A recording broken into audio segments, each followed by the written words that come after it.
ચલો તો હવે લાસ્ટમાં આપણે S30 ઇન્વેસ્ટમેન્ટ એકાઉન્ટ છે. હવે આ જેટલા બી ચેપ્ટર ભણવાના થશે અને જેની બેલેન્સ એટલે ફાઇનાન્શિયલ સ્ટેટમેન્ટ પ્રિપેર કરવાના થાય તો એ બનાવવા માટે આપણે પહેલા આ ચેપ્ટર ભણવું પડશે. નામ છે ફાઇનાન્શિયલ સ્ટેટમેન્ટ ઓફ કંપની.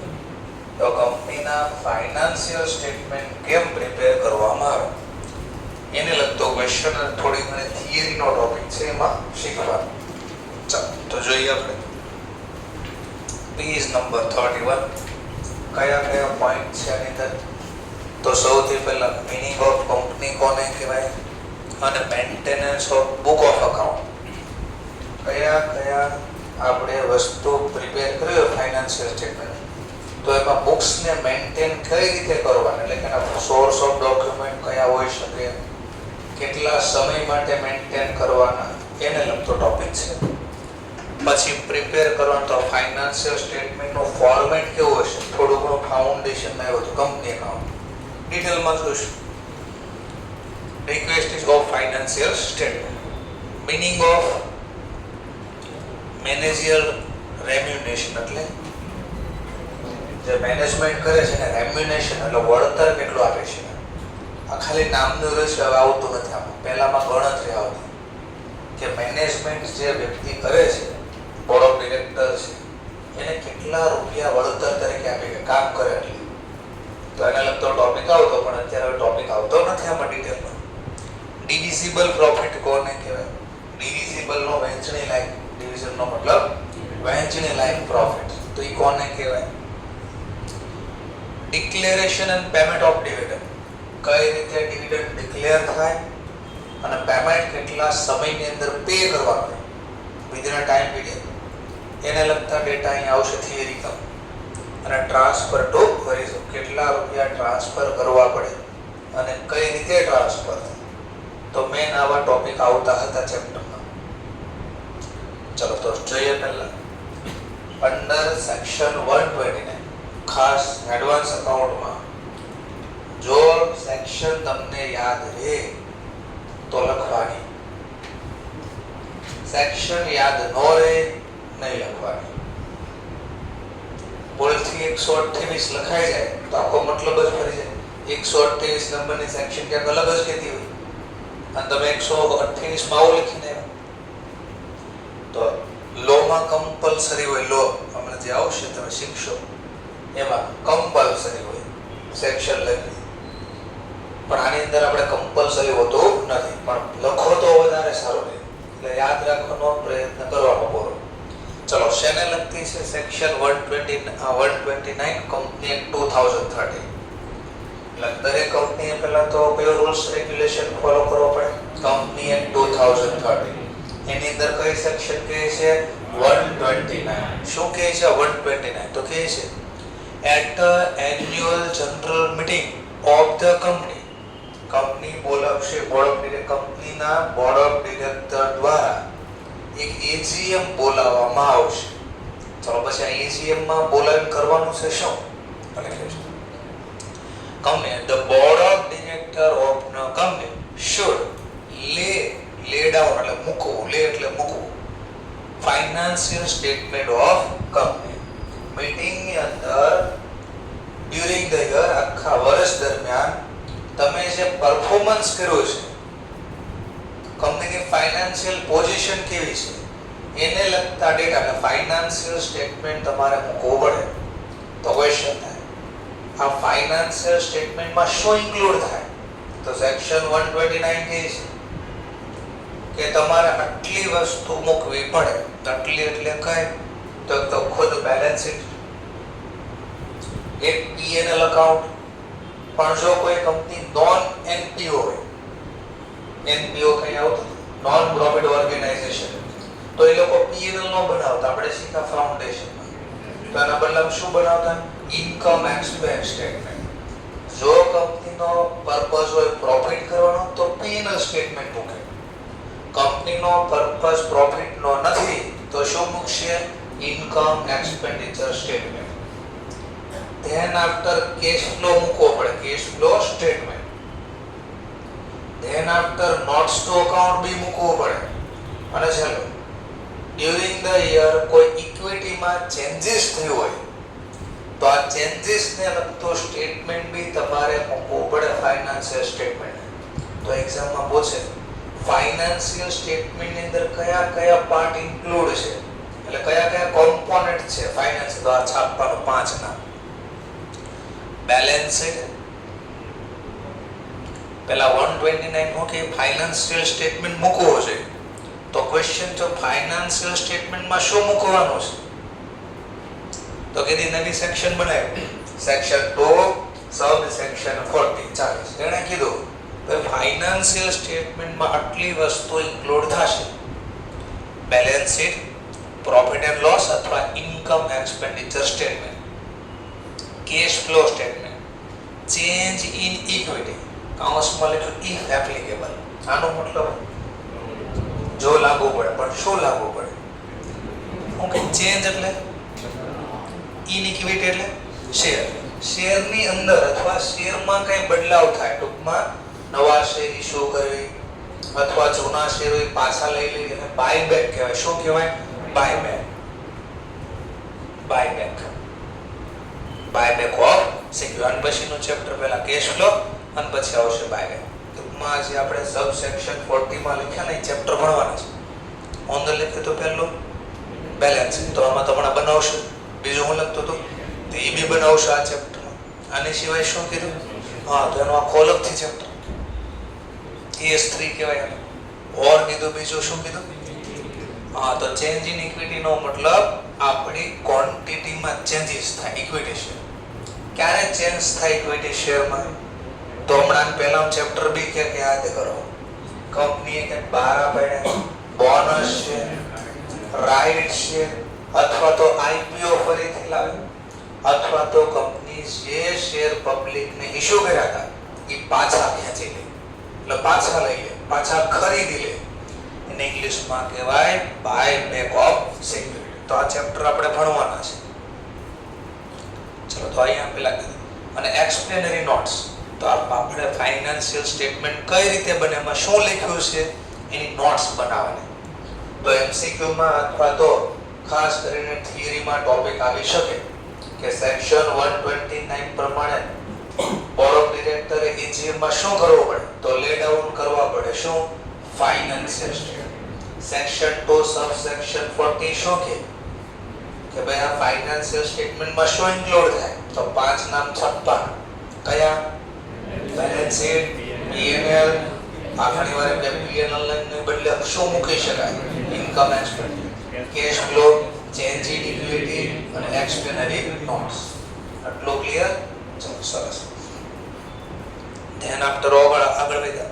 એમાં બી કંઈક કીધું છે, એક્સેપ્શન બી આપ્યું છે થોડી વસ્તુ માટે. ખાસ કરીને આપણે MCQ માં પાછળ આપ્યું છે સ્ટુડન્ટની બુકમાં. Financial statement with respect to startup private company. Startup ખબર છે? સ્ટાર્ટઅપ હમણાં બહુ રમે છે આ લોકો. એટલે હું સ્ટાર્ટઅપ કંપની લે, નવી કંપની શરૂ થાય, પ્રાઇવેટ લોકો સ્ટાર્ટ કરે, એટલે નવા પ્રકારના ખતરા કર્યા હોય, નવી વસ્તુ ઇનોવેશન કરીને માર્કેટમાં લાવે, એની company startup company. One person company, એટલે એકલો વ્યક્તિ હોય. સ્મોલ કંપની, નાની કંપની કોને કહે પછી જોઈશું. અત્યારે ખાલી યાદ રાખી, એટલે કે જેનો આપણે ટર્નઓવર અથવા કેપિટલ પ્રમાણેની અમાઉન્ટ નાની હોય એવી સ્મોલ કંપની. જોઈશું કઈ રીતે હોય. ડોરમેન્ટ કંપની, એટલે હું ડોરમેન્ટ કંપની, નામની કંપની, એટલે એને કંપની તરીકે નામ તો રજીસ્ટર્ડ કર્યો પણ એમાં કોઈ એક્ટિવિટી થતી નથી, એક્ટિવિટી બાકી છે.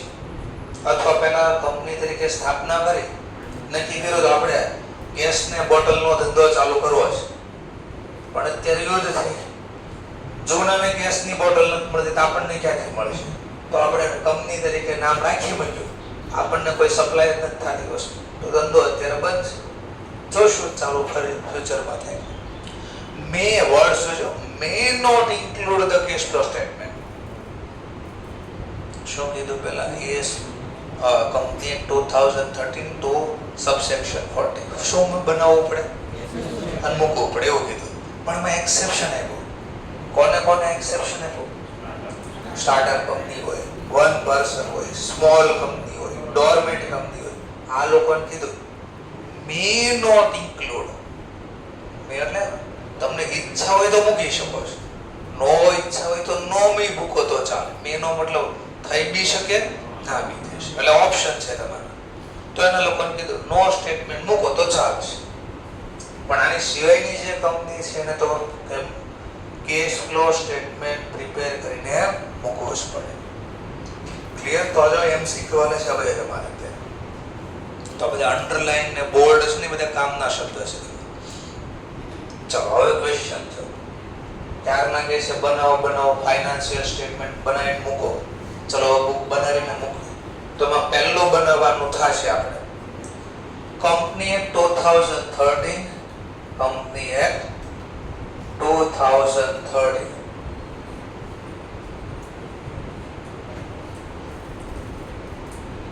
એમાં શેડ્યુલ નંબર 3. કયો શેડ્યુલ? Schedule number 3. એને બે ફોર્મેટ આપ્યા છે. એમાં પહેલું ફોર્મેટ આપ્યો છે બેલેન્સ શીટ ને રિગાર્ડિંગ છે. શેને લગતો છે? બેલેન્સ. એને ફોર્મ 1 ઘણા બોલે છે અથવા પાર્ટ 1 બોલે છે. તો અમે કીધું છે ફોર્મ પાર્ટ 1 જે શેને લગતું છે? Form of balance. એટલે બેલેન્સ શીટ નો નમૂનો આપ્યો છે. શેડ્યુલ નંબર 3 પાર્ટ 1 એટલે પહેલો ભાગ. ઈ શું છે? આ પાર્ટ 1 શું દેખાડે શેડ્યુલ નંબર 3 માં? તો કે ફોર્મેટ બતાડે, ફોર્મ બતાડે. શેનું ફોર્મ બતાડે? Of balance sheet. તમારી બેલેન્સ શીટ કેવી બનશે? અત્યાર સુધી આપણે બેલેન્સ શીટ આવી બનાવતા, યાદ છે? પણ આ જે બેલેન્સ શીટ હતી ને કોના માટે હતી? સોલ પ્રોપ્રાઇટરશિપ અને પાર્ટનરશિપ, આ લોકો માટે હતી. અને હવે આપણે શીખવી છે શું શીખવી છે? હા, તો પ્રીવિયસ યર આપણે ફાઇનાન્શિયલ સ્ટેટમેન્ટ આ બેના શીખ્યા. Chapter number 7 financial statement of sole proprietorship, યાદ આવ્યું? મેન્યુફેક્ચર. પછી પાર્ટનરશિપ ને શીખ્યા. કંપનીનું શીખ્યા પણ ખાલી શું શીખ્યા? શેર બહાર પાડતા, ડિબેન્ચર બહાર પાડતા, ડિબેન્ચર રિડક્શન કરતા, પ્રેફરન્સ શેર રિડક્શન કરતા, બોનસ શેર ઇશ્યુ કરતા, રાઇટ શેર ઇશ્યુ કરતા. પણ ક્યાંય એના વાર્ષિક હિસાબ બનાવતા શીખ્યા હતા નહીં. એ આ વર્ષ માટે રાખ્યું. કે બધા ભેગા કરી દેવું તો હટવાઈ જાય બાળક, અને બાળકને હટવા દેવાનું નથી. એટલે બાળક માટે એડવાન્સ અકાઉન્ટ રાખ્યું. ચલો તો હવે આપણે આ શીખીએ. તો આનું ફોર્મેટ પૂછો, ફોર્મેટ કઈ રીતે બનશે? તો જો કમ્પલસરી આમ જ બનાવવું પડે. આડાવડું લખ્યા તો માર્ક્સ ના મળે. આમ જ બનાવવાનો છે. હવે તો એ નોટ નંબર લખવા. કયા નંબરની નોટ્સ બનશે? અહીંયા બનાવશું અમાઉન્ટ. આખો ફોર્મેટ તો 2 કોલમ છે, પણ આપણે અહીંયા 2 વર્ષના ડેટા એક હારે નો આવે. એક કરંટ યર ના ડેટા હોય, એક પ્રીવિયસ. માની લો આ 2025 ના ડેટા અહીંયા લખવાના હોય અને 2026 કરંટ યર ના ડેટા આ હોય. પણ આપણે 1 વર્ષના વાર્ષિક હિસાબ મહાન એક્ઝામમાં બનાવી દઈએ, 2 વર્ષના તો ક્યાંથી બનાવે? એટલે આપણા માટે ફોર્મેટ આટલું જ હોય. અમાઉન્ટની એક જ કોલમ રાખવાની. સમજાઈ ગયો મુદ્દો? એટલે આ આપણે કામનું નથી. બાકી તમે કોઈ કંપનીના ફાઇનાન્શિયલ સ્ટેટમેન્ટ જોશો તો અમાઉન્ટની 2 કોલમ હશે. ઓકે, એક પ્રીવિયસ યર, એક કરંટ યર. પછી આ જે બનાવવું એસઆર નંબર એટલે સિરિયલ ક્રમ નંબર. આ બી કમ્પલસરી નથી, પણ આ સુશોભન માટે થોડું સારું પ્રેઝન્ટેશન થાય એટલા માટે રાખ્યું. ચલો તો હું પહેલું નામ લખું છું. આ ટાઇટલ તો આપણને ખબર જ છે. બધું હું લખી ઈ બુક ઓફ કોના ચોપડામાં કઈ કંપનીનો હોય એટલે લખ્યું છે. શું બનાવી છે? તો સ્ટેટમેન્ટ ઓફ બેલેન્સ શીટ. કઈ તારીખનું લખ્યું છે? તો as on 31st March, December, જે વર્ષ આપ્યું એટલે સપ્ટેમ્બર, એવું ટાઇટલ આપવાનું. પહેલું નામ આવશે શેર હોલ્ડર ફંડ. આની ઉપર બી એક નામ આવી શકે, equity and S liability. Equity and liability પછી ટાઇટલ ચાલુ થાય છે, પણ આપણે એ નો લખીએ તો ચાલે. જનરલી આ લખે બધા આપણે લખીએ શેર હોલ્ડર નું ફંડ. એટલે હું શેર હોલ્ડર એટલે માલિક, ફંડ એટલે એનું રોકાણ રૂપિયા, માલિકના રૂપિયા લખવાના છે પહેલા. અને કંપનીના કેસમાં માલિક કોણ હોય? હા, તો શેર કેપિટલ અહીંયા લખવાનું. બીજું, માલિક ને શેર હોલ્ડર ને શું મળે? નફો. ધંધો કરે આખો વર્ષ દરમિયાન તો નફો થાય કોનો હોય? માલિક. અને માલિક કોણ હોય કંપનીમાં? Share holder. તો એને બોલે reserve and surplus.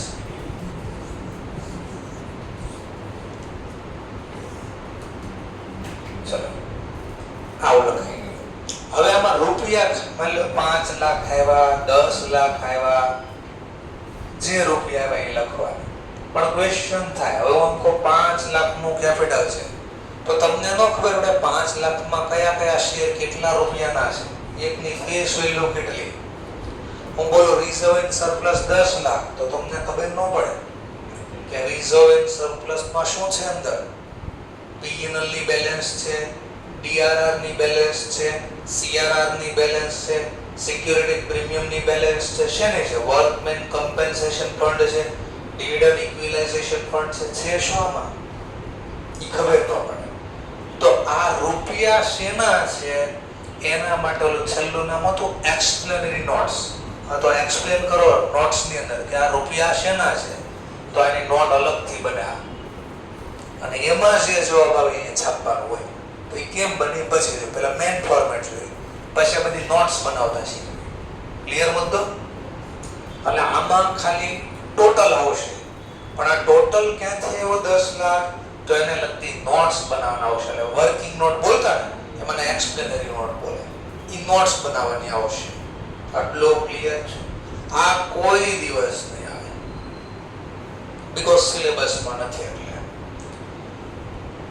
money received against warrant, money received against warrant આ કોઈ દિવસ નહીં બીકોઝ સિલેબસમાં નથી. એટલે પણ જેને સિલેબસ પૂરો થઈ ગયો એ લોકો જે ધંધો કરે છે એને તો વાર્ષિક હિસાબમાં આવતું હોય એટલે ફોર્મેટમાં આવ્યું છે, પણ આપણે એક્ઝામમાં આવશે ને મની. સર આવ્યું તો લખી તો દઉં છું, મની રિસીવ્ડ અગેન્સ્ટ વોરંટ. આ નહીં આવે. આ શું હોય? વોરંટ શું હોય? વોરંટ હા, પોલીસ નોટિસ મોકલે તો વોરંટ કહેવાય નહીં. અહીંયા સાદી ભાષામાં સમજવા માટે ખબર પડે એટલે કંપનીએ પબ્લિક પાસે પૈસા લઈ લીધા, ફ્યુચરમાં શેર બારા પાડવાના છે, બારા નથી પાડ્યા. ફ્યુચરમાં શેર હજી બારા પાડવાના, એનું હજી આઈપીઓ લાવ્યા નથી, પ્લાનિંગ કરે છે આઈપીઓ લાવવાનું, નવા શેર બારા પાડવાની ઈચ્છા છે. આ તો છે આની સિવાય તો આને વોરંટ કે મની રિસીવ પૈસા મળી ગયા અગેન્સ્ટ વોરંટ. એટલે હું કે પબ્લિક એમ કે તમે જ્યારે બારા પાડો છે તો પહેલા મને કહેજો, અમારે જોતા છે અનલિમિટેડ બારા પાડવાના હોય આટલા માટે. તો જનરલી આવતું નથી, અને આવશે તો આ નામથી જ આવશે. એટલે આમાં ગણતરી કે એવું કાંઈ નહીં આવે, બેઠી રકમ છાપવાની આવશે. તો લિસ્ટ છે તો આપણે લખ્યું. તો પહેલા કયું નામ આવશે? બેલેન્સ શીટમાં પહેલું નામ શેર હોલ્ડરનું ફંડ. એમાં શું આવશે? પહેલા શેર કેપિટલ, પછી મની રિસીવ અગેન્સ્ટ વોરંટ, આ ટાઇટલ બોલો. પછી બીજું ટાઇટલ ચાલુ થાય. આ બી બહુ રેર કેસમાં આવશે, બહુ રેર નહીં આવ્યો નથી કહેતો, બહુ રેર કેસમાં આવશે. નામ છે એપ્લિકેશન મની પેન્ડિંગ અલોટમેન્ટ. એટલે શું હોય? તો તમારે ફાઉન્ડેશન યાદ કરવાનું, પ્લસ શેર ઇશ્યુ કરતા કે ત્યારે ક્યાંક કટ પહેલું લખતા કઈ યાદ હતી, પહેલી બાબત છે. બી નેરેશન લખતા શેર ઇશ્યુ કરે ત્યારે મની રિસીવ પૈસા મળતા એની સાથે. અને બીજી જર્નલ ક્યારે લખતા? બીજી જર્નલ જેના પૈસા મળ્યા એ શેર એલોટ કરતા ત્યારે, એલોટ કરતા ત્યારે. આ શું કહે છે? એપ્લિકેશન મની, પૈસા તો મળી ગયા, પેન્ડિંગ શું છે? એલોટ. ટૂંકમાં પૈસા લઈ લીધા, હજી શેર એલોટ કર્યા નથી. સર કેમ એવું થયું? સમજવા માટે. વર્ષ ક્યારે પૂરું થાય? 28 માર્ચે પૈસા આપણે લઈ લીધા એપ્લિકેશન, અને 10 દિવસ પછી આપણે એલોટ કરવા છે. વર્ષ એપ્રોક્સ 7 એપ્રિલ, પણ એની પહેલા કઈ ડેટ આવી ગઈ? હા, તો પૈસા મળેની જર્નલ યાદ કરો તો પૈસા મળેની જર્નલ શું લખતા? અરજીના પૈસા મળે, bank account debit to share application. બોલો, અલોટમેન્ટની જર્નલ હજી લખાણી છે? કેમ નહીં લખાણી? 8 એપ્રિલે લખવાની છે, અલોટ ત્યારે કરવાનું. બટ એની પહેલા કઈ તારીખ આવી ગઈ? 31 માર્ચ, વાર્ષિક હિસાબ બનાવવાની તારીખ આવી ગઈ. આટલા માટે જે પેન્ડિંગ છે એટલે લખશે મની રિસીવ, પૈસા તો મળી ગયા બટ પેન્ડિંગ. શું પેન્ડિંગ છે? એલોટમેન્ટ. તો આ રેર કેસમાં આવશે રેર કેસમાં, નહીં આવે ભાઈ. આને તો ચોકડી જ છે. તમે પાસ્ટના ક્વેશ્ચન પેપર જોઈ લેજો, બહુ બધા ક્વેશ્ચન પેપર આપીશ એમાં નહીં. કાલે બી તમને પીડીએફ પ્રોવાઈડ કરી S30 પાસ્ટમાં જેટલા ક્વેશ્ચન પૂછાઈ ગયા લિસ્ટ આવે છે એ 2023-24 સુધી હશે મારા, પછી બનાવ્યા નથી. હા, ભેગા પેલું મેં મટીરિયલ કીધું ને એમાં હવે અંદર એ રીતે હું જેમ બનાવું એવું ઇન્ક્લુડ કરીને આપે છે, તો હું તમને પ્રિફર કરવાનું કહું છું. બાકી મેં તો બનાવેલું છે, મેં તમને પ્રોવાઈડ બી કર્યું. જોઈ લેજો, રેડ કલરથી નીચે લખ્યું છે કયા વર્ષમાં કેટલા માર્ક્સમાં પૂછાયેલું છે. ચલો, આ પૂરું થયું. જો આની કઈ ડેટા હોય તો આની વર્કિંગ નોટ બનાવવાની, ન હોય તો નહીં બનાવવાની. બરાબર? આ તો આવશે હવે, આમાં કોઈ કોમ્પ્રોમાઇઝ નહીં. શું નામ છે? Non current liability. એટલે હું તો પહેલા તો આ શીખવું પડે, કરન્ટ લાયબિલિટી કોને કહેવાય?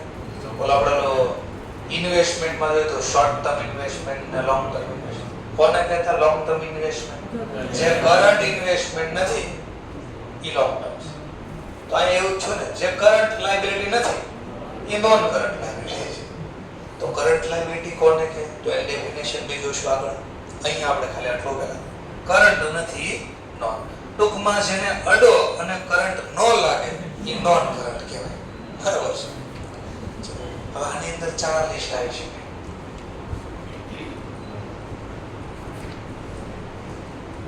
કયા 4 લિસ્ટ આવી છે? તો પેલા લોંગ ટર્મ બોરોવિંગ. શું નામ આવી શકે? Long term borrowing. પછી આવી શકે નેટ DTL. DDL નથી, દિલવાલે દુલ્હનિયા લે જાય કે નથી? મૂવીઝ નું નામ છે DDL. શાહરુખ ખાન નું મૂવી છે, બહુ વર્ષો છે. DTL, deferred tax liability. deferred tax liability. આ શીખશો તમે ES22 માં. ના શીખશો કેમ બને, તો આ બનાવતા શીખવાનું છે આપણે. DTL કેમ બને તો આ શીખશો. Long term borrowing. ચલો, પછી ટાઇટલ આવશે અધર લોંગ ટર્મ લાયબિલિટી, અને ચોથું નામ આવશે લોંગ ટર્મ પ્રોવિઝન. તો આ લિસ્ટ યાદ રાખવું પડે ને, આમ જ બનાવવાનું. આડાવડું બનાવશો ના ચાલે. સમજાઈ ગયો ટોપિક? ચલો. નહીં સર, મારે પહેલા કરન્ટ લાયબિલિટી લખી પછી શેર હોલ્ડર નો ફંડ લખું તો ન હાલે. શેર હોલ્ડર માં તમે કહો નહીં પહેલા મારે મની રિસીવ લખવો છે, અગેન્સ્ટ વોરંટ, પછી રિઝર્વ લખું, પછી શેર કેપિટલ નો હાલે. ફોર્મેટ. અને ગભરાતા નહીં, આખા વર્ષમાં નકરું આ જ કરવાનું છે. આ તમને સાંજે ઉઠાડીને કોઈ પૂછે હું આવશે તો તમે બોલશો, એટલી વાર લખશો. આખા વર્ષમાં આ જ કરવાનું છે. હમણાં જેટલા ચેપ્ટર બનાવશું એમાં બધામાં આ જ વહીવટ કરવાનો. ઇન્ટરનલ રિકન્સ્ટ્રક્શન, અમલગમીશન, બ્રાન્ચ, CFS, આમાં આ જ કરવાનું છે તમારે. ટૂંકમાં બધા ચેપ્ટરનો પાર્ટ જ છે. એટલે એમને યાદ રાખે, નહીં રાખો ને યાદ તો બી યાદ રહી જાય ઓટોમેટિક. ચલો, આ ટાઇટલ પૂરું થયું. પછી બી ટાઇટલ ચાલુ થાય. આગળના નામ કાઢ નાખવાનું. શું નામ હતું? તો હવે હું બોલવાનું કરન્ટ લાયબિલિટી. આમાં બી 4 લિસ્ટ છે, ABCD. અહીંયા 1 લખ્યું હતું, અહીંયા 2 3. હા, અહીંયા એવું જરૂરી નથી, કોઈ એવું કરે. બરાબર, અહીંયા ABCD લખનાને 1 2 3 4 આપે, અથવા ઘણા રોમન નંબરમાં લખે. ખબર રોમન નંબર આવે? 1 2 સરસ, તો ખબર છે સર. એમાં મને આ અહીંયા સુધી ખબર પડે. પછી આ ખબર ન પડે કયું પહેલા લખવાની ઈ ખબર વી આવે કે વીઆઈ આવે એ આઈડી પહેલા કે વીએલઈ નો ખબર કાંઈ નો ખબર પડે નહીં એક્ઝામમાં પૂછશે ને which number should be first in a Roman word એવું નહીં પૂછે. ચલો તો કરંટ લાયબિલિટીમાં 4 નામ આવશે તો એમાં સ્ટુડન્ટ આને ખાલી યાદ રાખે પછી આને છાપે. હું લખ્યું તો લોંગ ની બદલે લખશે શોર્ટ ટર્મ બોરોવિંગ. સર પણ આમાં તમે કીધું જ ને આવેશો તો હમણાં શીખશું ને પેલા લિસ્ટ શીખવી છે અને આ લિસ્ટમાં શું આવે એ પછી. ચલો પછી એક નામ બદલે ડિટેલ ને બદલે બોલશે કરંટ લાયબિલિટીમાં મેન જવાબદારી હોય તો ધંધાનો મેન આપણે કામ હોય વસ્તુ ખરીદવી વસ્તુ વેચવી બધી વસ્તુ ગુડ્સ સ્ટોકમાં વસ્તુ ઇન્વેન્ટરી રોકડેથી જ ખરીદવી તો ઉધાર બી ખરીદવી ઉધાર ખરીદવી એના આપણે શું બોલ્યું ક્રેડિટ. તો યાદ કરો પ્રીવિયસલી ક્રેડિટરને 3 નામે બોલતા હતા ક્રેડિટર સપ્લાયર અને ત્રીજો નામ આવ્યો ટ્રેડ પેયેબલ.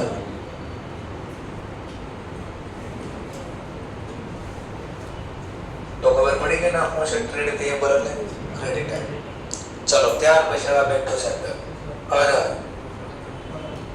શોર્ટ ટર્મ બોલો કે કરંટ બોલો other current liability short term liability બોલો તો લોંગ ટર્મ પ્રોવિઝન તો આ બોલવાનું શોર્ટ ટર્મ. લોગો તો આ તમારું બની ગયું ટોટલ લાયબિલિટી. તો લાયબિલિટી નું ફોર્મેટ આવું લખવું પડશે આપણે. સમજાઈ ગયો ટોપિક? ઓકે તો લિસ્ટ બી આપેલું છે એ ફરીથી સમજાય. હવે આની નીચે જ પાછું એસેટ ચાલુ થઈ જાય પણ સર એક્ઝામમાં પેજ ભરાઈ જાય તો પાછળના પેજ સમજવા માટે એટલે જ મેં આવું બનાવ્યું સમજવા માટે. આપણી આન્સર શીટ જ છે એક્ઝામ પહેલા પેજમાં જ આ પૂરું થઈ ગયું તો સિમ્પલ પેજ ભરી ગયું. જો આપણો પેજ ભરી જાય ભાઈ આ પેજ ઘુમાતો લોગો મી ગયું તો આપણે નેક્સ્ટ પેજ નીચે લખી દે પીટીઓ.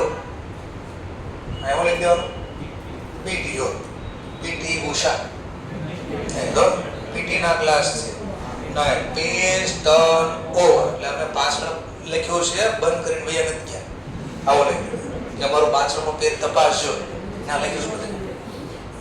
હવે અહીંયા તો વળે આપણે વયા જઈએ પાછળ 6 મહિના માટે એસઆર નંબર 4 મહિના તો કહેવાના છે. તમે તમારું એક્ઝામ્પલ છો તમારા હારે કોઈ કહેશે 2 મહિના નેટ જલસા કર્યા મહિનો 1.5 મહિના પછી રિઝલ્ટ આવે એક્ઝામ પૂરી થાય પછી ત્યાં સુધી બોલો કોણે ફાઉન્ડેશન રિવિઝન કર્યું હોય અને ભાઈ નેગેટિવ રિઝલ્ટ આવે વધે 45 દી માણ વધે એમાં 4-5 દિવસ તો મગજને ફ્રેશ માઇન્ડ ઉપર પ્રેશર આવી ગયું. શું કરું ભણો નો પણ પ્રેશર આવી ગયું 10 દિવસ તો ત્યાંથી બહાર નીકળે. તો આ 4 મહિના તો કેવાના છે નામના છે 4 મહિના વધતા જ નથી કોઈ ઈ પછી સપ્ટેમ્બરમાં છે અને એમાં આપે ને આમ તેમ કરીને એક્ઝામ વળે નેગેટિવ રિઝલ્ટ નામ બોલે સીએ નું કરે. અરે ભાઈ તે તૈયારી જ નથી કરી તો સીએ શું કરે એમાં બિચારા સિલેબસ વાળા શું કરે? તમે તૈયારી 1.5 મહિનો કરો 1.5 મહિનામાં સીએ બનાવી દેતો આખું ગામ સીએ નો કરી દે. તમને પહેલા દિવસથી એક્ઝામ પૂરી થાય ને અને તમને લાગતો હોય ડાઉટફુલ તો તૈયારી ચાલુ કરી દેવી પડે. ન કરો તો પછી 1.5 મહિનો માણ વધે તમારા. ચલો આપણે નામથી આપણે તો પાસ થઈ ગયા સર મને હું કામ સંભળાવો આ યાર તમારે તમારું કરો તમને ખબર પડી ગઈ. ચલો તૈયાર જોઈએ હવે ફરીથી પાછો ટાઇટલ ચાલુ થાય. હવે જે અહીંયા ટાઇટલ ચાલુ થાય એસેટ નો ટાઇટલ છે. કયો ટાઇટલ છે? એસેટ. અને અહીંયા જે ટાઇટલ હતું મેં કીધું ઉપર લખો લખી શકાય ઇક્વિટી અને લાયબિલિટી. તો આપણે આ ટાઇટલ નથી લખવાનું નીચે માની લો એસેટ નહીં ખબર પડે લખી દીધું અંદર. ચલો એસેટ નો ટાઇટલ ચાલુ થઈ ગયું. હવે ક્વેશ્ચન એસેટમાં પહેલા લખો તો એનો બી ફોર્મેટ મેં પહેલા આપ્યો છે જેમ અહીંયા કેમ લખ્યું હતું નોન કરન્ટ લાયબિલિટી ને એમ અહીંયા બી આવશે એસેટ લખવાની થાય. કઈ એસેટ? તો તમે 11-12 થી નામ ગુજરાતીમાં લાંબા ગાળાની મિલકત ટૂંકા ગાળાની મિલકત આવો લખ્યું યાદ છે? હા, તો બસ લાંબા ગાળાના લોકો કહેશે નોન કરંટ એસેટ. કેવી એસેટ બોલશે? નોન. અને આની અંદર લિસ્ટ આપશે પછી એબીસીડી બસ.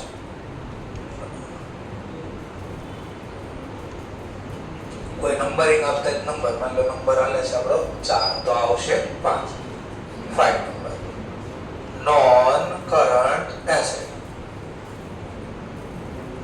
ચલો આની અંદર શું આવશે? Non current asset. તો આનો એસ બન્યા છે. હવે ધ્યાનથી બોલો. પહેલું જ નામ જે આપ્યું છે પ્રોપર્ટી પ્લાન્ટ ઇક્વિપમેન્ટ. આ પ્રોપર્ટી પ્લાન્ટ ઇક્વિપમેન્ટ ને ઇંગ્લિશમાં કે એસ પ્રમાણે કહો તો S10, ગુજરાતીમાં કહો તો tangible fix asset. Tangible fix asset. આ ફિક્સ એસેટ ને બોલવામાં પ્રોપર્ટી પ્લાન્ટ ઇક્વિપમેન્ટ. તો આ ટાઇટલ આવશે પ્રોપર્ટી પ્લાન્ટ ઇક્વિપમેન્ટ. તો પ્રોપર્ટી પ્લાન્ટ ઇક્વિપમેન્ટમાં શું અંદર આવી શકે? તો ટાઇટલ ની અંદર હમણાં જ બોલ્યો tangible fix asset. Tangible fix asset. અને ઇન્ટેન્જીબલ ફિક્સ એસેટ હોય તો અલગ લખવાનું. ઇન્ટેન્જીબલ એસેટ શું હોય? ઇન્ટેન્જીબલ એસેટ તો જે વર્ષોથી બોલતા copyright, trademark, pattern, technical now, goodwill ને બોલતા એ તમને લિસ્ટ હમણાં પછી આપશે. તો પ્રોપર્ટી પ્લાન્ટ ઇક્વિપમેન્ટમાં શું આવશે? ધ્યાનથી બોલો. Tangible asset. અને એક નામથી બોલો તો વાત અલગ રાખો તો વાત. Intangible asset. હવે આ શું છે? Capital work in progress. Intangible work in progress શું છે? Work in progress. તો તમે જેવા રોડ ની બહાર નીકળશો હીરાબાગ હતા સીધા તો તને બોર્ડ માં ડાયવર્ઝન વર્ક ઇન પ્રોગ્રેસ. કામ ચાલુ છે, રસ્તા બંધ છે, આવું લખ્યું છે. તો વર્ક ઇન પ્રોગ્રેસ નો મતલબ કામ ચાલુ છે. શેનું કામ ચાલુ હોય? જો આગળ વધશો વર્ક ઇન પ્રોગ્રેસ ની આગળ વધશો કેપિટલ. તો અહીંયા તમે શીખાતા ફાઉન્ડેશન માં chapter capital expenditure, revenue expenditure યાદ આવ્યું? કોને કહેતા capital expenditure? Such a expense, એવો એક્સપેન્સ which કે જેનો benefit get more than 1 year. તો એવો ખર્ચો જેનો લાભ 1 વર્ષ કરતા વધારે મળે એને શું કહેતા? મિલકત. કેવી મિલકત? ફિક્સ. જેમ કે બિલ્ડિંગ. બોલો એકવાર બિલ્ડિંગ બનાવો તો લાભ કેટલો મળે? 6 મહિના પછી નવું આપણે લેવું. દર વર્ષે ઘર બદલી નાખો છો તમે? કેમ નથી બદલતા? સર મારે તો બદલવો છે પણ ઘટે છે. હા, આટલી વન ટાઈમ જ ખર્ચો કરો તો બેનિફિટ લાંબો મળે. એની પૈસા જોઈએ. તો સાદી ભાષામાં કહું તો પ્રોપર્ટી પ્લાન્ટ ઇક્વિપમેન્ટ જો રેડી હોય આપણે પાસે યુઝ કરવા માંડ્યા હોય તો અહીંયા લખાય. અને ઘણીવાર સમજવા માટે આ બિલ્ડિંગ અમે જાતે બનાવી છે, સેલ્ફ કન્સ્ટ્રક્ટ કરી. સમજવા માટે 2 માળ બની ગયા, ત્રીજો ફ્લોર હજી બનાવવાનો બાકી છે પણ વર્ષ પૂરું થઈ ગયું. તો બોલો બિલ્ડિંગ બની ગયું છે કે હજી બનવાની પ્રોસેસમાં છે? આ બનવો એટલે વર્ક. તો આને કહેવાય બિલ્ડિંગ ઇન પ્રોગ્રેસ. એમ ન બોલે બિલ્ડિંગ ની બદલે બોલે capital. Capital work in progress.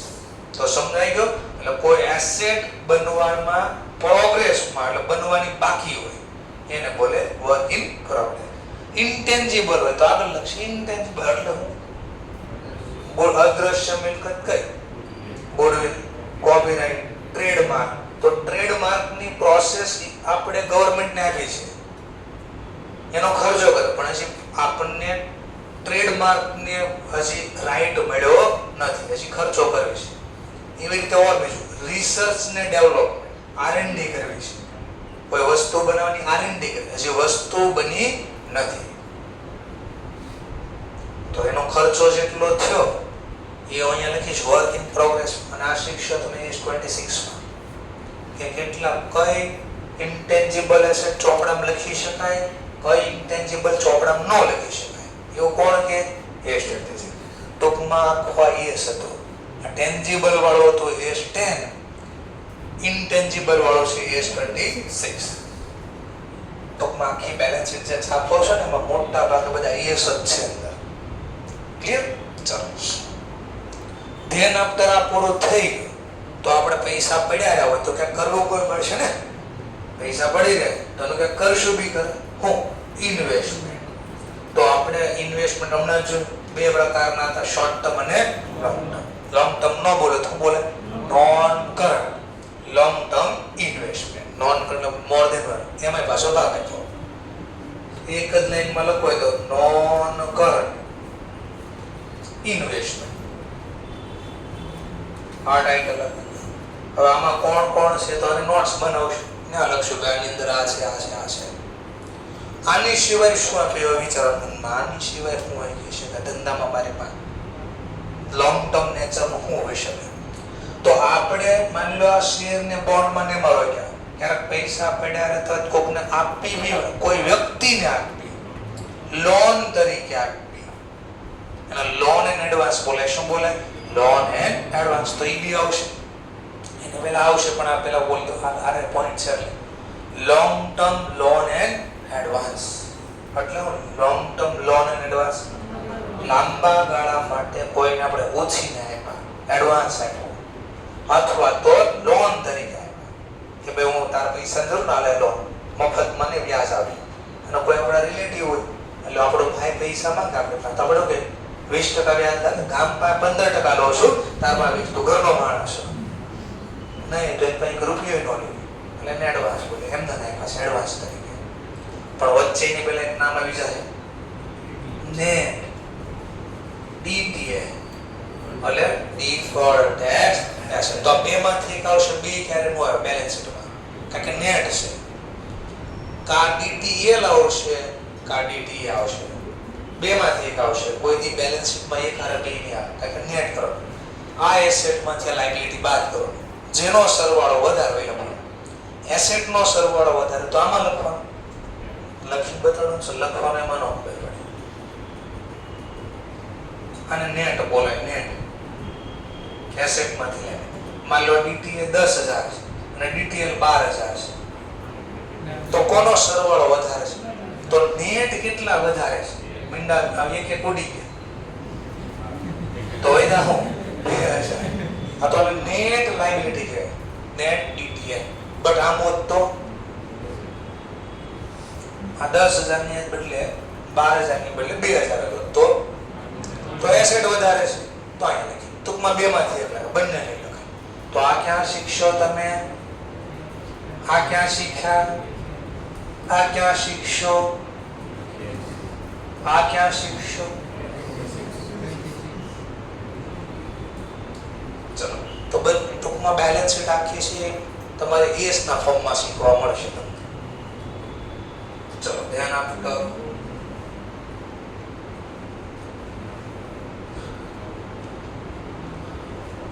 ચલો હવે બાકી કઈ રહ્યું?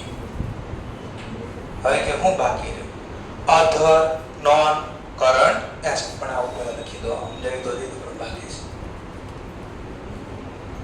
નોન કરન્ટ અથવા long term, loan and advance.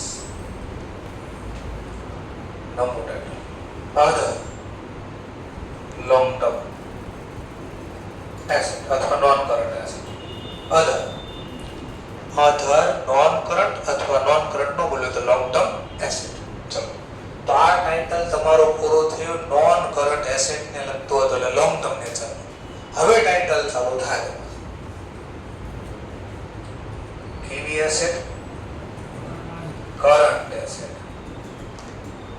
ચલો કરન્ટ એસેટ માં શું લખવું પેલા ક્વેશ્ચન થાય તો પેલા કરન્ટ એસેટ કોને કહેવાય? કરન્ટ એસેટ કહેવાય કોને પહેલા? તો સિમ્પલ, જેના પૈસા તમને મળી જતા હોય વિધિન 12 month, બીજી તો લેસ ધેન 1 year, એને કરન્ટ એસેટ બોલે. જેના રૂપિયા કન્વર્ટ થઈ જાય તમને કેટલા સમયની અંદર? વિધિન 1 year, એને તમે કહી શકો કરન્ટ એસેટ. ચલો તો એમાં શું હોઈ શકે છે એના વિચાર. એક વર્ષની અંદર પૈસા ક્યાંથી મળી રહે? તો આપણો મેન ધંધો શું હોય વિચારો? મેન ધંધો વસ્તુ ખરીદવી, વસ્તુ વેચવી. વસ્તુને શું બોલ્યું આપણે? ગુડ્સ. અને વર્ષના અંતે ગુડ્સ વેચ્યા વગેરે ગુડ્સના બીજાનો ઇન્વેન્ટરી છે, સ્ટોક છે. ઇન્વેન્ટરી છે, સ્ટોક છે. તો ઇન્વેન્ટરી ઇન ટ્રેડ એક ઈ આવશે. બીજું એક ક્યાંક રોકાણ કર્યું તો હમણાં કેટલું કેવડું રોકાણ કર્યું હતું? રોકાણ કર્યું તો કેવડું રોકાણ? લોંગ ટર્મ હતું. તો અમુક રોકાણ ક્યાંક શોર્ટ ટર્મ બી હશે. ચલો ઓર બીજું કોકને પૈસા જોતા આપ્યા હતા. કેવા કેવા આપ્યા હતા આપણે? લોન તો શોર્ટ ટર્મ કોકને લોન એડવાન્સ આપ્યું. બીજું ખુદ રોકડા પડ્યા કન્વર્ટ ન કરવા તો ને કે કેશ એન્ડ કેશ ઇક્વિવેલન્ટ અને પછી બાકી રોકાય તો એ અધર કરંટ એસેટ. તો લિસ્ટ આપ્યું છું પહેલા. શોર્ટ ટર્મ ઇન્વેસ્ટમેન્ટ, ઇન્વેન્ટરી, પછી ધ્યાનથી સાંભળે ઉધાર માલ વેચવો તો પૈસા લેવાના ઉધાર માલ વેચવો એને કોણ કહેવાય? ડેટર. ડેટરના 3 નામ આપ્યા હતા. જેમ અહીંયા 3 નામ આપ્યા હતા. ડેટર, કસ્ટમર, ટ્રેડ રિસીવેબલ. તો લિસ્ટ છે. ઓકે, તો પહેલા લખી દેવાનું તમારે જે ઇન્વેસ્ટમેન્ટ છે શોર્ટ ટર્મ ઇન્વેસ્ટમેન્ટ, પછી ઇન્વેન્ટરી, ઇન ટ્રેડ, ખાલી ઇન્વેન્ટરી લખો દેવાનું છે.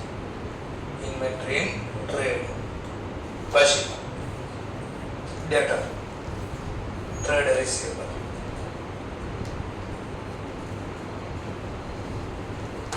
તો તમે આ 3 નામ પહેલા લખવાના. પહેલા કયું લખવાનું? Short term investment. પછી શું લખવાનું? ઇન્વેન્ટરી. પછી શું લખવાનું? તો 3 નામ લખ્યા. Short term investment, inventory, trade receivable.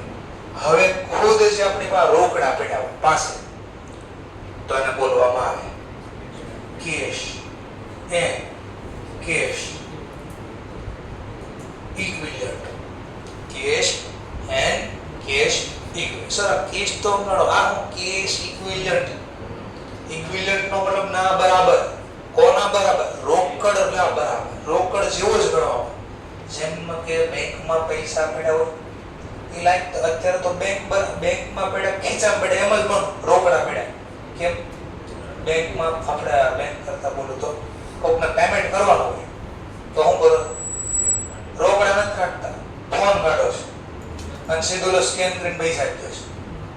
તો રોકડમાં તમારા ખીચામાં પૈસા કાઢીને જ આપો છો અને બેંકમાં બેલેન્સ છે એવી બેંકમાં નથી, ફોનમાં આવી ગઈ સીધી રીતે પૈસા અને સ્કેન કરી દો. ટૂંકમાં કેશ અથવા કેશને બરાબર હોય એવી રકમ. આમાં શું આવશે? હમણાં લિસ્ટ જોશું બધા. ખબર પડી કેમ કે ચલો પછી આ એડવાન્સ હતું એ short term advance. Short term loan and advance. અને છેલ્લું નામ હવે કઈ વધ્યું અધર કરંટ. શોર્ટ ટર્મ નો બોલી કરંટ. અધર કરંટ એસેટ અથવા શોર્ટ ટર્મ એસેટ. પૂરું. Other current asset. આ કયું ટાઇટલ પૂરું થઈ ગયું તમારું? Asset side. આ ટોટલ કોનો ટોટલ હતો પણ એસેટ. આ ટોટલ અહીં લખવાની જરૂર નથી લાયબિલિટી પણ સમજાય. આ ટોટલ હતું શેનું હતું? લાયબિલિટી. એટલે ટોટલ લાયબિલિટી માલિક પ્રત્યેની અને આઉટસાઇડ માલિક. તો આટલું તમારે યાદ રાખવાનું. તો ફટાફટ જોઈ લો. અહીંયાથી અથવા અહીંયાથી લિસ્ટ ક્રમ યાદ રાખવાનો છે. તમારે ક્રમમાં લખવાનું થશે. ક્લિયર? ચલો 2 મિનિટ ફટાફટ જોઈએ. પછી આની નોટ્સ ટુ અકાઉન્ટ છે. આની અંદર શું શું આવશે અને પછી આની પછીનો ફોર્મેટ પાર્ટ 2 અથવા ફર્મ પ્રોફિટ એન્ડ લોસ એ જોઈએ આપણે.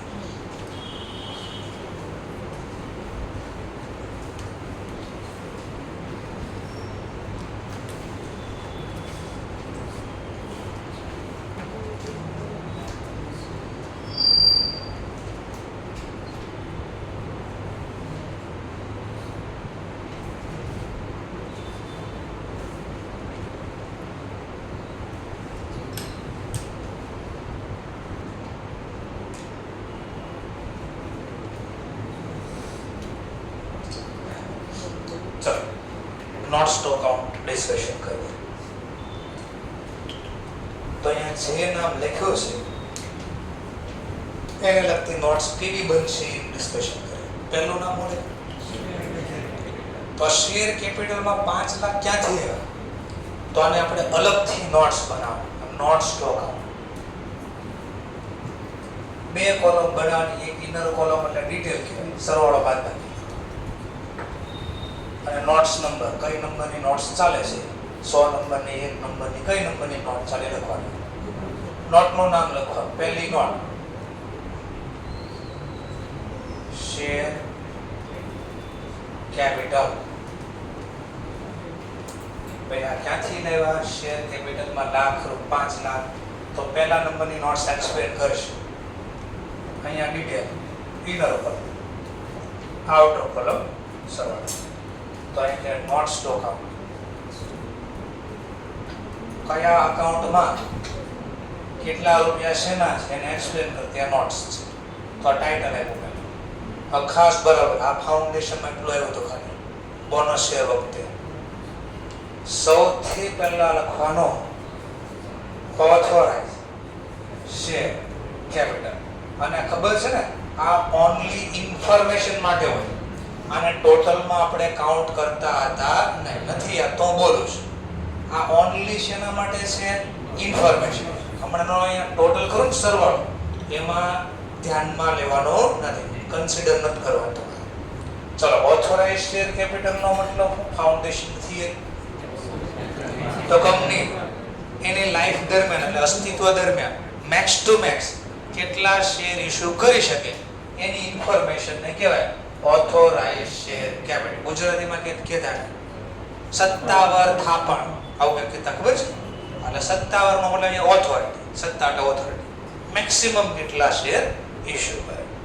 તો તમારા પાસે માની લો ઇક્વિટી શેર હોય તો ઇક્વિટી લખવાનું. પ્રેફરન્સ શેર ખબર ને, ટાઈપ ઓફ શેર બે પ્રકાર, ઇક્વિટી અને પ્રેફરન્સ. માની લો 50,000 શેર બહાર પાડવાની પરમિશન તો 50,000 લખવાનું.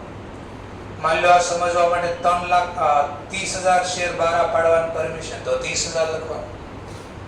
2,000 હોય તો 2,000 ટૂંકમાં જે ઓથોરિટી હોય લખવાનું. એટ ધ રેટ આ એકની ફેસ વેલ્યુ કેટલી મેન્શન કરવાની? 10 રૂપિયા ઈચ. તેની ફેસ વેલ્યુ 10 રૂપિયા એકની છે. આની ફેસ વેલ્યુ 50 હોય, 20 હોય, 2 હોય, જે કોઈ લખવાનું ઈચ. તો 100 રૂપિયા ફેસ વેલ્યુ છે. આવું લખવાનું. હવે ગુણાકાર બોલો 50,000 ગુણ્યા 10.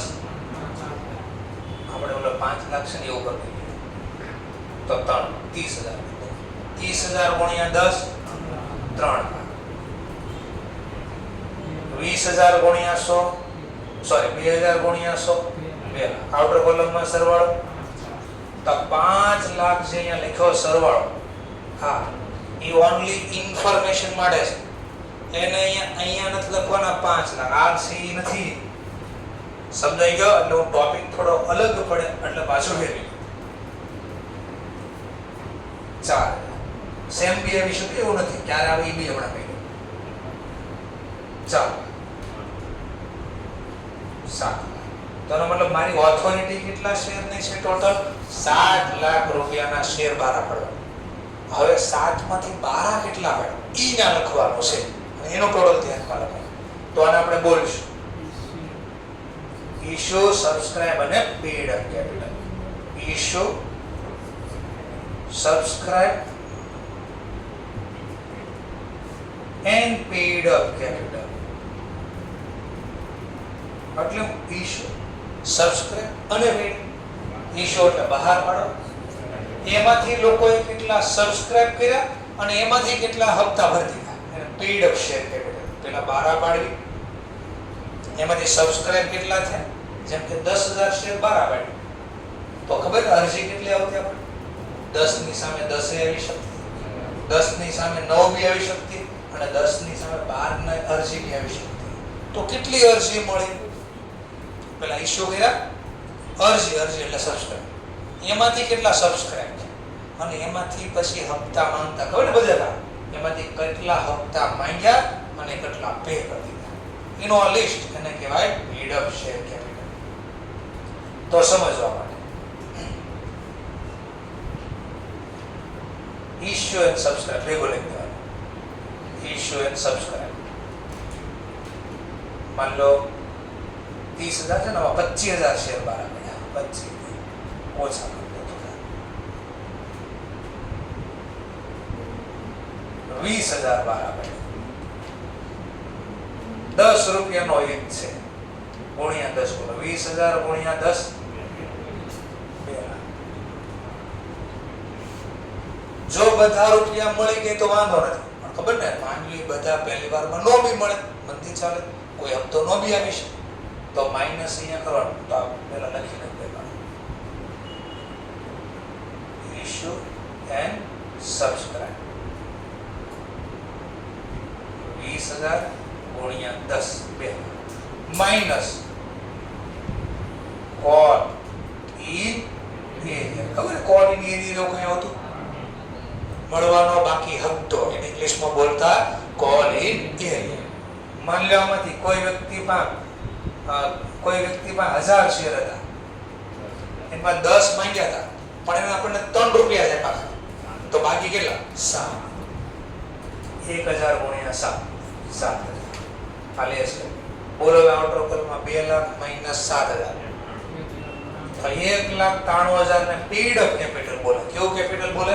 Pad up. અને આ ઇશ્યુ કર્યા, આટલા લોકોએ અરજી કરી હતી, એમાંથી આટલા લોકોએ નથી, બાકીના આપી દીધા. આને બોલવામાં આવે પેડ અપ કેપિટલ. તો લિસ્ટ આપ્યું છે. ઓથોરાઇઝ, એમાંથી ઇશ્યુ કેટલા કર્યા, એમાંથી કેટલા સબસ્ક્રાઇબ કર્યા, અને પેડ અપ ગોતવા માટે માઈનસ શું કરી દેવાનું? કોલિંગ. સારા પ્લસ શું કર્યું? ફોરફિટેડ. તો યાદ આવે આ લોકો માંગતા અને નો આપતા, પછી ઓપ્શન હું હતો આપણે શેર જપ્તી. શેર જપ્તી ને ઇંગ્લિશમાં શું કહેવાય? ફોરફિટેડ. શેર ફોરફિટેડ. માની લો આના શેર જપ્ત કરી લીધા તો એ કેન્સલ, આ પ્લસ કરી દેતા. એટલે નથી તો આમ બાકી નથી, કોઈ જપ્ત કર્યા તો નહીં કરી દેવાનું. જો જપ્ત કરી દે તો પ્લસ થાય. ચલો મારો ક્વેશ્ચન, શેર જપ્તીની જર્નલ બોલો. ડેબિટ હું થાય? ફરીથી હું શેર બારા પાડી ત્યારે જમા હું થાય? શેર. કઈ સમજાણો તો? કઈ સમજાણો તો? શેર બારા પાડી ત્યારે હું થાય? ક્રેડિટ. શેર જપ્તી કરવી ત્યારે ડેબિટ માં ક્રેડિટ. તો પ્લસ લખ્યું. અરે છાપવામાં મિસ્ટેક લાગે છે એવું લાગતું નથી તમને? કોઈ મિસ્ટેક નથી, આમ જ આવે.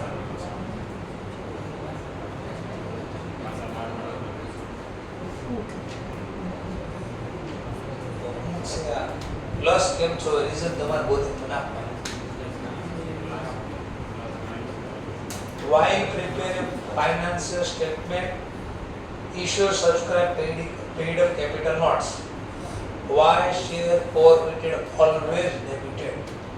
What is the reason behind it? Any પાછળ reason શું છે?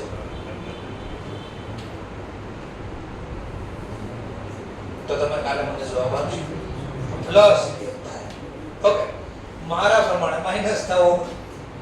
તમારે મને કહેવાનું રોંગ શું, તો શા માટે રોંગ શું? ઓકે, તો તમારે એક ટાસ્ક કર્યો. અને હવે સોરી હજી આપણે મતલબ પ્રેફરન્સ શેર બી બારા પાડી. આ કેપિટલ બારા પાડી ઇક્વિટી. આ પ્રેફરન્સ શેર બારા પાડો તો ઈ બી નીચે લખવાનું. તો પ્રેફરન્સ શેર નો લખવાનું ઇશ્યુ, અને આપણે ઉપર તો ટાઇટલ આપી દીધો છે, પણ બેવાના છે. હવે પ્રેફરન્સ શેર લખી. ચલો પ્રેફરન્સ શેર. આ તો સર હું હતો આ ઇક્વિટી હતા. ઇક્વિટી શેર ની જે પ્રેફરન્સ છે, કેટલા ઇશ્યુ કર્યા? Preference issue and subscribe. Authority કેટલા શેર ને? આમાંથી માની લો સમજવા માટે મેં 3000 શેર બહાર કાઢ્યા. 3000 એકની બેઝ વેલ્યુ કેટલી છે? 100. બોલો 3000 ગુણ્યા 100. આમાં બી સેમ ટુ સેમ. જો હપ્તો માંગ્યો કોઈ ન આવ્યો તો પણ આ ટોપિક ક્યારે આવશે? માઈનસ વાળો. હા અહીં આવી શકે, પણ છતાં બી આમાં આવે તો આપણે લખીએ કે આવડે તો આ આવડે. Call in area. માની લો કોઈ નથી કોલ ઇન એરિયા તો નહીં લખવું, તો આઉટર કોલમમાં સીધો સરવાળો. ફોરફિટેડ કર્યું તો અહીંયા બી પ્લસ શેર ફોરફિટેડ. કોઈ તો પ્લસ કરો નકર કાઈ કરી દો. 4 લાખ. તો આ છે સોરી મિસ્ટેક થયા 7 ગણતા 7 નહીં, આ માત્ર ઇન્ફોર્મેશન માટે ટોટલ માં ધ્યાનમાં નથી. ટોટલ આ લેવાનું, આનો ટોટલ લેવાનો છે. એટલે આવ્યા 4 લાખ 93. અને અહીંયા લખવાનું જો એક નંબરની નોટ્સ હતી અને અમાઉન્ટ જે આવ્યું ને એ લખવાનું. તો હવે જો લોકોને ખબર પડે કે 493 ક્યાંથી આવ્યા, તો આપણે કહ્યું અમારી નોટ નંબર 1 જોઈ લો, ત્યાં બધું એક્સપ્લેન કર્યું છે. શું એક્સપ્લેન કર્યું તો જોશે. જો કે કંપનીમાં ઓથોરિટી એટલા શેરની હતી, કયા શેરની કેટલી, એમાંથી કયા શેર કેટલા બારા પાડ્યા છે, એમાંથી કોના હપ્તાના મળ્યા નથી, કોઈ શેર જપ્ત કર્યા છે કે નહીં, તો આટલી ડિટેલ મળશે તમને. સમજાણો ટોપિક? અને બે વચ્ચે ભેગું થઈ જાય અંડરલાઈન કરી શકો તમે વચ્ચે. ટોટલ આ બીનું લેવાનું છે ધ્યાનમાં. ક્લિયર મુદ્દો? સરસ. તો આ કઈ નોટ શીખી ગયા? શેર હોલ્ડરના ફંડમાં શેર કેપિટલમાં શેર કેટલા આવે. હવે બીજી નોટ્સ આવશે. બીજી નોટ્સ નું નામ શું છે જરા ચેક કરો. Reserve and surplus. તો નીચે લિસ્ટ બનાવવાની, અહીં નોટ નંબર 2 એમ લખવાનું. બસ હવે છાપીને તમે નાખી જ પણ એક વાર હજુ લખો. હવે હું લખવાનું અહીંયા રિઝર્વ એન્ડ સરપ્લસ. ચલો હવે રિઝર્વ એન્ડ સરપ્લસ માં શું છે? તો એનો મતલબ શું? રિઝર્વ અને સરપ્લસ એટલે રિઝર્વ એટલે અનામત, તો સરપ્લસ એટલે અનામત. વધારે હા, તો ધંધામાં આપણે જે બિઝનેસ કર્યો અને છેલ્લે જે પી નો બને ને એમાં નફો વધ્યો ને એને સરપ્લસ બોલે. શું બોલે? સરપ્લસ. તો અનામત અને નફો ઈ બધો અલગ હશે. ચલો તો ક્વેશ્ચન થાય, અનામતમાં કોણ આવશે, સરપ્લસમાં કોણ આવશે? તો લિસ્ટ આવ્યું છે. તો 11 12 માં થોડોક કદાચ શીખ્યા હતા, નોટ શીખ્યા નથી પણ ફાઉન્ડેશનમાં શીખ્યા હતા. એમાં ખાસ ક્યાં સર શીખ્યા હતા? બોનસ બારા પાડવા ત્યાં શીખ્યા હતા. બોનસ શેમાંથી બારા પાડી છે યાદ કરો. પહેલો કોનો યુઝ કરતા? પહેલા સીઆર. સીઆર માં પૈસા ખોટી જાય તો સિક્યુરિટી પેમેન્ટ, અને બી માં પૈસા ખોટી જાય તો ફ્રી રિઝર્વ નો યુઝ કરતા. અને ફ્રી રિઝર્વ નું લિસ્ટ આપો, રિઝર્વ નું લિસ્ટ આપો. યાદ છે? તો એમાં નામ ઇન્સ્ટિટ્યુટ બે જ નામ લખ્યા, પીએનએલ અને જનરલ રિઝર્વ. પણ મેં તો તમને જોઈ લેજો બેલેન્સ શીટમાં લિસ્ટ આપ્યું તો અને હમણાં થોડી વાર પહેલા બોલ્યો બિખાર. Workmen compensation fund, insurance fund, accident fund, dividend equalisation fund, આ બધા નામ હતા. તો એ બી આવી શકે. તો થોડોક લિસ્ટ તમને આપી દો. સીઆરઆર એટલે હું CRR capital reserve ratio, sorry cache reserve ratio. Economics માં આવું નહીં, અહીંયા ઇકોનોમિક્સ નથી ભણતા, અકાઉન્ટ ભણે. કેપિટલ રિડક્શન રિઝર્વ એટલે કેપિટલ એટલે પ્રેફરન્સ છે, શેર કેપિટલ એટલે જે પ્રેફરન્સ છે રિડક્શન કર્યા, રિડક્શન એટલે પાછા લઈ લીધા હતા, એનો રિઝર્વ છે. ખબર ને આ કામ ક્રિએટ કરતા કોકને પેટમાં દુખતો મેં યાદ આવ્યો તો કોને? ડિબેન્ચર વાળા. એને તકલીફ ન થાય ઓલો ખાસ યાદ આવતો હોય જો હમણાં યાદ આવશે. આ પ્રેફરન્સ શેર વાળા કે નહીં અમારે પૈસા ન જતા, પણ ઇક્વિટી વાળા કે અમારી મજબૂરી છે, તમને સમય થઈ ગયો પૈસા પાછા. એને બહુ ના પાડી આપણે પરાણે પાછા આપ્યા તો આવ્યા ખબર ને ગુસ્સો થયો, દરવાજો ખોલ્યો અને પૈસા આપ્યા કે નથી જોતા, આપણે પરાણે આપ્યા. દરવાજો બંધ કરે કે તો સામે દેખાડો કે મશીન દેખાડા બહુ બધા. ખીચામાં શું હતું? બાકસ હતું. અને બાકસમાંથી હું કાઢી હતી દેશવાળી. યાદ આવ્યું કે દેશવાળી નો કર્યો તો યાદ આવી કે આખી સ્ટોરી. તો કોકને ત્યાં પેટમાં દુખવા મળ્યું કોને? ડિબેન્ચર. તમે માલિક હોય કે અમને શું છે, અમારો કામ લોસ કરાવતા ગયા. તો આખી સ્ટોરી સમજાવી કઈ રીતે બની. ઠીક છે, આ સીઆરઆર હતી. તો એક બીજું આવતું ડીઆરઆર. બસ તો આના ઉપરથી મોય બની ગયો આરઆરઆર. નકરો આરઆર તો લખે જ છે કે આરઆરઆર કરના. સીઆરઆર આ હું ડીઆરઆર ડિબેન્ચર રિડક્શન. તો જે ડિબેન્ચર ભવિષ્યમાં રિડક્શન કરવાના ઈ લોકોને ભવિષ્યમાં ઘટે નહીં એટલે એનો રિઝર્વ લગાડો. કેટલા ટકા? 10%. ડીઆરઆર માં 10% રૂપિયા હોય. કોના 10%? જે ડિબેન્ચર રિડક્શન થવાના છે પછી આ પૈસા પડ્યા પડ્યા ડબલ ન થાય તો આપણે ક્યાંક કરવું પડતું ઇન્વેસ્ટ કેટલા ટકા મિનિમમ રોકાણ 15% હોવું જોઈએ છે થોડું સરસ ચલો ઓર બીજું શેર બારા પાડી ફેસ વેલ્યુ કરતા વધારે પ્રાઇસ તો એને શું બોલતા સિક્યુરિટી પ્રીમિયમ બોલતા પછી પાર્ટનરશિપમાં થોડું શીખા નફો વધ્યો હોય તો એમાંથી થોડા રૂપિયા ટ્રાન્સફર બી કરતા સામાન્ય અનામત ખાતે 11-12 માં બોલશે ઇંગ્લિશમાં બોલાય જનરલ રિઝર્વ અને આખા વર્ષ દરમિયાન જે નફો કર્યો હોય પીએલ તો આટલા જનરલી આ લોકો નામ આપે છે આની સિવાય ને ઘણા નામ હોય પણ જનરલી એટલું નામ આપે કેપિટલ રિઝર્વ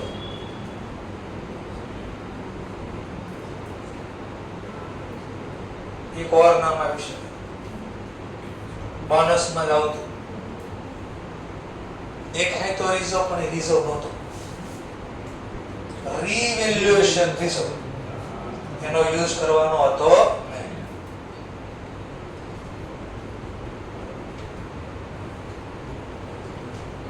પુનઃમૂલ્યાંકન કરતા ખબર છે તો ફર્સ્ટ ટાઈમ અપવર્ડ લક્ષ્મણ રેખા પહેલી વાર આપણે રીવેલ્યુએશન કરે અને હિસ્ટોરિકલ કોસ્ટ કરતા વધારે ભાવ ઉપર જાય તો નફો કોઈ દિવસ પીએન માં ન લખતા કયા નામે લખતા રીવેલ્યુએશન રિઝર્વ અથવા રીવેલ્યુએશન સરપ્લસ આ તો ઈ હતો અને સરવાળો કરી દેવાનો સર આમાં લેસ બી થઈ શકે હા જેમ કે મને બોનસ આપ્યો તમે તો બોનસમાં તમે શું કરતા મને યાદ કરો પહેલો કયો નામ ડેબિટ કરતા હા તો આમાં પૈસા ઘટાડવાના બી આમાં નથી માની લો તો કોનો યુઝ કરતા સિક્યુરિટી તો આમાંથી લેસ બી થઈ શકે બે માં પૈસા નથી તો જનરલિઝમ તો આમાંથી લેસ થાય આમાં બી પૈસા નથી તો આમાંથી લેસ બી થાય તો સર એડ બી થઈ શકે મેં તો હા કઈ રીતે એડ થાય માની લો સીઆરઆર માં નવા રૂપિયા એડ કર્યા તો પ્લસ થાય સીઆરઆર માં રૂપિયા ક્યાંથી આવતા સીઆરઆર માં પૈસા ક્યાંથી આવતા તો તમે શીખાલો પ્રેફરન્સ ને સેફ્ટી આપતા શેમાંથી આપતા રિડક્શન ને છેલ્લી શરત લખતા હતા સેફ્ટી બે રીતે આપતા નવા શેર બારા પાડી અથવા તો સીઆરઆર તો સીઆરઆર માં લાવતા ક્યાંથી ફ્રી રિઝર્વ માં તો જનરલ રિઝર્વ માંથી લઈ લેતા સીઆરઆર માં એડ કરતા તો પ્લસ બી થઈ સર પીએન માં પ્લસ થાય હા જૂનો નફો હતો અને આ વર્ષે નવો નફો કર્યો લેસ બી થાય હા લોસ કર્યો આ વર્ષે ગયા વર્ષે પ્રોફિટ એટલે પ્રીવિયસ યર ની બેલેન્સ હોય લોસ કરો તો માઈનસ પ્રોફિટ કરો તો પ્લસ તો પ્લસ માઈનસ બી થઈ શકે હોય ડેટા તો લખવાનો ન હોય તો બેઠા જ આપવાના અને અહીંયા જે ટોટલ આવે પહેલો સમજવા માટે આ ટોટલ આવું 7 લાખ બધાનો ભેગું લઈ લખ્યું એકવાર ચલો સીઆરઆર ને ડીઆરઆર 3 લાખ આવ્યું આ બે નામ સિક્યુરિટી પ્રીમિયમ ને જનરલ રિઝર્વ 4 લાખ આવ્યું 450 આવ્યું આ 50 આવ્યું અને રીવેલ્યુએશન રિઝર્વ 2 લાખ કદ્યો સરવાળો ટોટલ 10 લાખ 5 3 8 2 10 તો 10 લાખ અને આ 10 લાખ અહીંયા લખ્યા હોય જો તો અહીંયા કોઈને ખબર ન પડે અહીંયા એટલું જ ખબર પડે આ માલિકનું રોકાણ અને આ માલિકનો નફો હવે આમાં જોવું તો માલિક કોણ કોણ છે નફો કયો કયો છે તો આની શું જોવાની એક્સપ્લેનરી નોટ્સ તો જો એક્સપ્લેન કરતી નોટ છે આ કોના કેટલા છે અહીંયા તમે જોઈ લો વિરાટ સમજાઈ ગયો પોઈન્ટ આવી બધી નોટ્સ તો આવશે ચલો ત્રીજો નામ હું તો આપણે ત્યાં જરા ચેક કરો મની રિસીવ પણ આ નહીં આપણે ના પડે આ તો ખુદ ટાઇટલ જ છે મની રિસીવ પેન્ડિંગ અલોટ હવે આમાં આવશે જાઓ આમાં શું નામ આવે આ લોંગ ટર્મ બોરોઇંગ માં શું નામ આવે તેનો જો પાછળ તમને નોટ્સ આવી છે લાંબા ગાળાના દેવા લીધા હોય આપણે આનો મતલબ શું ડિબેન્ચર બારા પાડ્યા હોય બોન્ડ બારા પાડ્યા લોંગ ટર્મ નેચરની એટલે ટર્મ્સ લોન લીધેલી હોય તમે એટલે 12 મહિના કરતા વધારે સમય માટે તમે ડિબેન્ચર બારા પાડ્યા હોય બોન્ડ બારા પાડ્યા હોય બેંકમાંથી લોન લીધી ટર્મ્સ લોન લીધેલી હોય તો આને કેવું બોરોવિંગ કહેવાય લોંગ ટર્મ બોરોવિંગ એટલે પૈસા વ્યાજે લે બોરો એટલે લેવું વ્યાજે પૈસા લીધા લાંબા ગાળા માટે એટલે નામ પડ્યું લોંગ ટર્મ બોરોવિંગ તો આને નોટ્સ અકાઉન્ટ આપીશ ડિબેન્ચર બોન્ડ્સ, ટર્મ્સ લોન. માની લો બેંક વાળા લોન નથી આપતા, ડિબેન્ચર આપણા કોઈ ખરીદતું નથી, બોન્ડ બી કોઈ ખરીદતું નથી, તો હવે પૈસા ક્યાંથી લાવ? પબ્લિક માંથી વ્યાજે લેશું. પબ્લિક ને કહેશું તમે બેંકમાં એફડી નો મેકતા. પબ્લિકે પૂછ્યું કેમ મેં બેંકમાં એફડી નો માંગ્યો? તો બેંક વાળા કેટલા એફડી ઉપર વ્યાજ આપે? 7%. 7% નથી રિયલ, એના ઉપર પછી લાગે બી ખરા, ટેક્સ લાગે. તો હવે માની લો 10% ટેક્સ લાગે, 6% આપે એના 10%, એટલે 0.60 ડિડક્શન થઈ જાય, એટલે 6.40% વ્યાજ આપે. 6.40 ફરીથી 30% લાગે. હા 6 તો બરાબર 6.30%. તો એટલું જ વધ્યું. 60 માંથી 0.70 બાદ કરનાવ, 7 માંથી 0.70 બાદ કરનાવ, તો 6% જ આપતા હોય એફડી ઉપર વ્યાજ, તો 60 પૈસા બાદ કરનાવ, તો 5.40. તો ડિપેન્ડ્સ ઓન કેટલો વ્યાજ લાગે. તો કંપનીએ કીધું તમે બેંકમાં નો મૂકો, મને આપો, હું તમને 12% વ્યાજ આપીશ, ડબલ વ્યાજ આપીશ. તો બોલો હવે ક્યાં પબ્લિક ડિપોઝિટ મૂકે? 12% માં ઓબ્વિયસ હા રિસ્ક વધારે છે, રિટર્ન બી વધારે છે ને. રિલાયન્સ માંગે પૈસા તમારા પાસે તો આપો કે ન આપો? મુકેશભાઈ માંગે તો આપો કે ન આપો? કેમ? સૌથી ઇન્ડિયામાં ધનિક પર્સન એ છે, એને વ્યાજે ન આપે, મને આપશે લોકો વ્યાજે, હું માંગુ તો હા તું બરાબર લે તને પૈસા વ્યાજે. નહીં, એની ક્યાંક માર્કેટમાં ક્રેડિટ વર્ષોથી બિઝનેસ કરે, 50 વર્ષથી બિઝનેસ કરે, તો એને બધા ઓળખે છે, તો ડાઉટ ન હોય એના ઉપર. પણ જે નવા બિઝનેસ સ્ટાર્ટ કરે એને ડાઉટ હોય, તને વ્યાજે ન આપે કોઈ. એટલે પબ્લિક પાસેથી આપણે ડિપોઝિટ લઈ લાવો લાવો, અધર લોન એડવાન્સ અથવા બીજા કોઈ પાસે, એટલે બીજા પાસેથી એક કંપની બીજી કંપની પાસે વ્યાજ લે, એક કંપની બીજી કંપની પાસે વ્યાજ લે, ભાઈ તું મને દે ને વ્યાજે પૈસા, તો એને હું બોલાય? અધર લોન એડવાન્સ. ચાલો, ડિફર્ડ ટેક્સ લાયબિલિટી હમણાં થોડી વાર પહેલા સમજે, એસેટ માંથી લાયબિલિટી બાદ કરવાની. તો સર આ તો ઇન્કમ છે, તો આ શીખશું. નેટ કઈ રીતે મળે ડિફર્ડ ટેક્સ લાયબિલિટી? તો આને ગોતવા માટે પહેલા ડીટીએ ગોતવો પડે, ડીટીએલ ગોતવો પડે, અને નેટ કરી લખવાનું. તો ક્વેશ્ચન થાય પહેલા ડીટીએ કેમ મળે, ડીટીએલ કેમ મળે? તો બે તમને એ શીખવાડી ત્યારે નવું લાગશે. આવો તો આ તો ખબર જ નહોતી આપણને. S22 આવશે ત્યારે બે રીતે P&L બનાવવા પડે. એટલે એક કંપનીના એજીએમ માં શેર હોલ્ડર માટે કંપની એક્ટ 2030 પ્રમાણે એકાઉન્ટ બનાવવું પડે. એટલે પ્રોફિટ એન્ડ લોસ સ્ટેટમેન્ટ હું શેર હોલ્ડર ને કહીજો આપણે એટલું કમાણ. એ ગવર્નમેન્ટ આડું આવશે, ભાઈ તે કંપની છો અને તને લાગુ પડે કંપની એક્ટ 2030, તો તું તારા શેર હોલ્ડર ને એના પ્રમાણે એકાઉન્ટ બનાવીને બતાડ, મને વાંધો નથી. પણ હું તો ગવર્નમેન્ટ, હું જે ટેક્સ માંગુ ને કંપની એક્ટ પ્રમાણે ટેક્સ નો માંગુ, હું આઈટી પ્રમાણે income tax return IT act 1962 1962 1961 amendment ને નાના નાના એવા કરતા દરરોજ. અને હવે તો હમણાં નવો આખો એક્ટ આવી ગયો પણ જે એપ્લિકેબલ નથી છે, આખો ટેક્સ નું માળખું જ બદલી નાખ્યું. તો એ કંપનીના એક્ટ પ્રમાણે આપણે જે બનાવ્યું અલગ હોય P&L, અને ગવર્નમેન્ટના ટેક્સના પર્પસથી અલગ હોય. તો આપણે જે શેર હોલ્ડર માટે ઇન્કમ ગણીએ ને અકાઉન્ટિંગ ઇન્કમ બોલે, શું બોલે? અકાઉન્ટિંગ. અને ગવર્નમેન્ટ માટે જે P&L બનાવ્યું હોય અને એના ઉપર જે ટેક્સ પે કર્યો એને ટેક્સેબલ ઇન્કમ કહેવાય. તો બેમાં ઇન્કમ અલગ અલગ હોય. ઇન્કમ એટલે નફો, એટલે શેર હોલ્ડર ને જે નફો દેખાડ મળે 5 લાખનો છે, કેટલાનો? તો ગવર્નમેન્ટ ને જે આપણે P&L બનાવ્યો ને મે બી 6 લાખ હોય, મે બી 4 લાખ હોય, મે બી એઝ ઇટ ઇઝ હોય. તો વધારે ઓછો હોય એ કેમ હોય? વધારે ઓછો એ મારે S22 માં શીખવાડવાનું છે કે બેમાં નફો અલગ હોવાનું કારણ શું, તો ત્યાં શીખશું. અને નફો અલગ હોય તો બે વચ્ચેના ડિફરન્સને બોલાય ડિફર્ડ ટેક્સ. જો તમારી અકાઉન્ટિંગ ઇન્કમ વધારે હોય ટેક્સેબલ ઇન્કમ કરતા, તો લાયબિલિટી કહેવાય. શું બોલાય? લાયબિલિટી. કઈ રીતે ત્યારે શીખશો. અહીંયા આ ચેપ્ટર પડતો તમારા બેઠું આપેલું છે, ગોતવાનું નહીં. નામ આપેલું છે ડાયરેક્ટ BTL, કે ડીટીએ. પણ આ મળે કે નહીં મેં ખાલી સમજાવ્યું. આ ચેપ્ટરમાં તમારે ગોતવાનો નહીં, આ કેમ મળે નહીં ગોતવાનું. આ ગોતવાનો ટોપિક આવશે AS22 તો ત્યાં ગણતરી આવશે અને એક્ઝામ જ્યારે આવે ત્યારે તો આખો સિલેબસ પૂરો થઈ ગયો ત્યારે ઓટોમેટિક આ ખબર પડી જાય. અત્યારે ખાલી આમ બોલો સર. ચલો પછી ટાઇટલ હું હતો આપણું અધર લોંગ ટર્મ પ્લાન. આ ત્રણની સિવાય બીજા લાંબા ગાળાના દેવા શું હોઈ શકે? બીજા લાંબા ગાળાના દેવા. ચલો સમજવા. માની લો આપણે કોઈ જમીન ખરીદી તો જમીનનું પેમેન્ટ કેટલું હોય? 2-5 હજાર રૂપિયા હોય, કરોડોમાં હોય.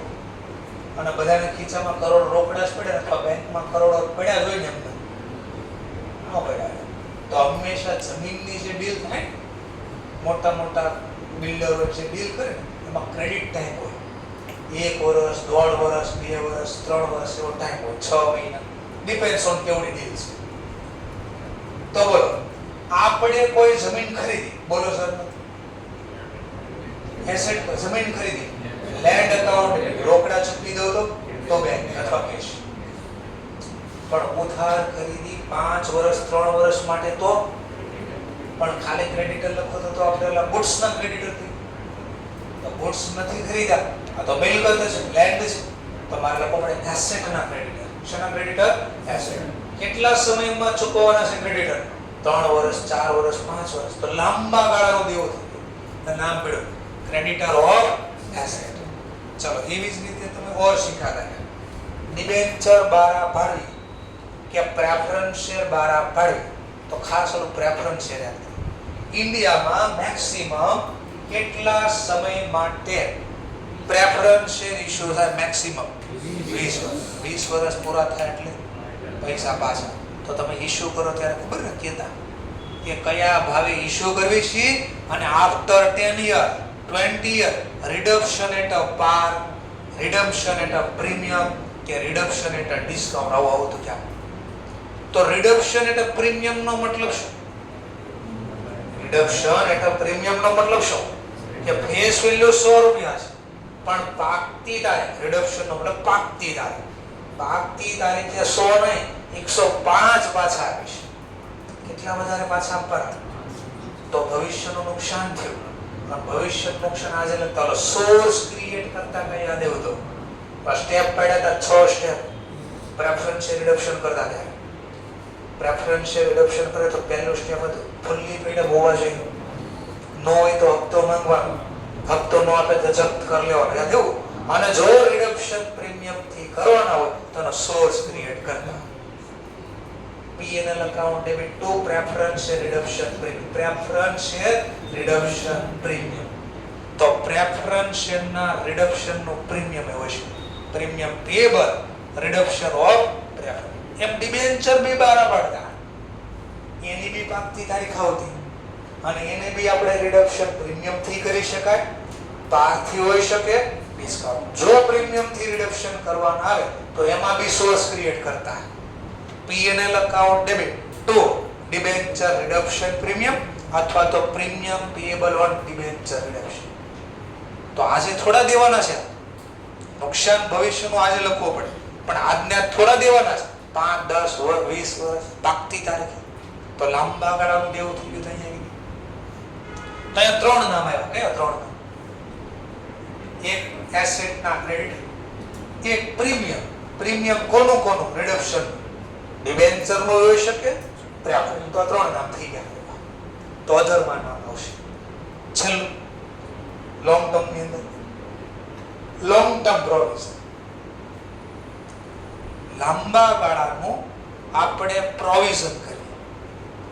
શું કામ પ્રોવિઝન કરવો પડે? પહેલા શેનું પ્રોવિઝન કરવો પડે? હવે સમજવા માટે. માની લો એસી છે, આ બોર્ડ છે, આ ટીવી છે, આ તો નહીં હવે આમાં તો બહુ વહી ગયો. હવે આ બે વહી. હા, એસી ખરીદીને તેમાં લખ્યું કમ્પ્રેસર ઉપર 10 વર્ષની વોરંટી ગેરંટી આવું લખ્યું. સર મને વોરંટી ગેરંટીમાં ખબર ન પડે, એટલી ખબર પડે ગુજરાતીમાં. એકમાં પૈસા પાછા આપવાની પરમિશન હોય, એકમાં પૈસા કોઈ કાળે પાછા ના મળે, એમાં રિપેર કરી દેવામાં આવે. હા, રિપેર ન થાય એમ હોય તો નવી પ્રોડક્ટ આપવા. પૈસા તો પાછા આપશું જ નહીં, પૈસા છે જ નથી. પૈસા પાછા મળે તો બસ એટલી ખબર, એમાં કોને વોરંટી કહેવાય કોને વોરંટી કહેવાય એનો ખબર પડે. તો આપણે એનું કંઈ નામ નહીં પૂછશે ને, what is the difference between warranty and guarantee. આ તો નામ આવ્યું તો કીધું ખાલી. ચલો ધ્યાનથી બોલો. મેં 10 વર્ષની આમાં વોરંટી છે કે કાંઈ ખરાબ થઈ ગયું તો રિપેર કરી દેવામાં આવશે. તો આપણે હિસ્ટ્રી બોલતી હોય એસી વાળાની કે 100 એસી વેચે એમાં 10 અથવા 5 એસી વર્ષમાં ખરાબ થતા હોય. જો ખરાબ થઈ ગયા તો કંપનીએ રિપેર કરીને આપવો પડે, અને પૈસા લે છે ને રિપેરિંગના. 5-10 વર્ષની વોરંટી આપી અને ખરાબ થઈ જાય તો કંપની રિપેર કરી દે, પૈસા લે. વોરંટી સમય દરમિયાન ખરાબ થાય કોઈ પૈસા લેવામાં ન આવે.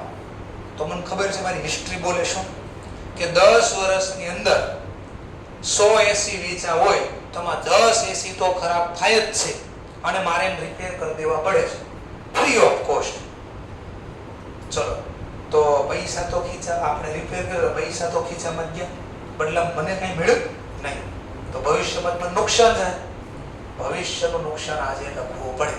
તો આ વોરંટી ગેરંટીનો ફ્યુચરમાં જે ખર્ચો થવાનો ને એનું પ્રોવિઝન કરવામાં આવે. તો લિસ્ટ આપ્યું છે. લોંગ ટર્મ પ્રોવિઝન શેનું હોઈ શકે? તો લખ્યું છે પ્રોવિઝન ફોર વોરંટી નો ક્લેમ. એટલે કોઈ વોરંટી સમય દરમિયાન રિપેર કરવા આવે તો મારે ફ્રીમાં રિપેર કરી દેવું પડે. તો ભવિષ્યનું નુકસાન આજે લખવું પડે. એવી રીતે ધંધાની અંદર એમ્પ્લોય કામ કરતા હોય અને એમ્પ્લોય છૂટા થાય એટલે રિટાયર થાય તો એને કંઈક આપવું બી પડે. શું આપવું પડે? પીએફ એટલે પ્રોવિડન્ટ. બીજું ગ્રેજ્યુટી, એવું બધું શીખશો, ટેક્સેશનમાં આવશે બધું. ટેક્સ ચાલુ થાય એટલે આવશે તમારે. તો એ આજે આપવાના છે, છે પાક્કા, પણ આજે નહીં. ક્યારે? રિટાયર થાય. ઇન્ડિયામાં રિટાયરમેન્ટનો સમય કેટલો નક્કી થયો? 60 વર્ષ.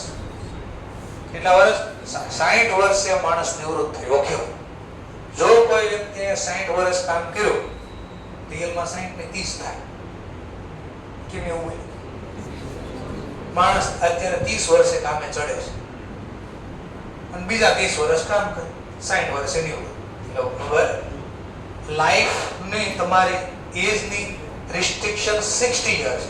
પણ કોઈ 60 વર્ષ બાળ જન્મે નથી કામ ચાલુ કરી દેશે નહીં. એ કામ ચાલુ કરે 30 વર્ષે, ભણી રહે, નિરાતે બધું થાય, પછી એને લાગે નહીં હવે જવાબદારી આવી, હવે કામ કરો. આ બધી જસ્ટ છે. ધ્યાન છે. Provision for retirement benefit payable to employee. આ 615 employee benefit expense. Employee benefit expense. એમ્પ્લોયને બેનિફિટનો ખર્ચો કેમ લખાય, કેટલા રૂપિયા ગણવાના, તો એ 15 શીખવાડશે. તો ભવિષ્યમાં જે રિટાયર થવાના એમ્પ્લોય એને આપવાના, પણ પૈસા તો આજે ભેગા કરવા પડે. અગર હારે 60 વર્ષે કરોડ દેવાના છે, ક્યાંથી કાઢશે? તો આજે થોડા રૂપિયા ભેગા કરશે. તો આ લિસ્ટ આવી લોંગ ટર્મ પ્રોવિઝન. સમજાણો મુદ્દો? અહીંયાથી કાલે શોર્ટ ટર્મ બનાવીશ અને પીએનએલ નું સ્ટેટમેન્ટ બનાવીશ. તો ત્યાં સુધી ટેમ્પરરી ખાલી નામ જોઈ લો બોરોવિંગના, અને પીએનએલ નું પછી ફોર્મેટ આવશે, એસેટ નું ફોર્મેટ આવશે, આ જોઈ લો, અને એની નોટ્સ પ્રોગ્રામ આવશે. બસ પછી એટલું લખ્યા પછી દાખલા ગણી શકું છું. એની પહેલા ક્વેશ્ચન સોલ્વ કરો. એટલે વ્યવસ્થિત બધું લિસ્ટ જોઈ કાલે પાછો શીખશું.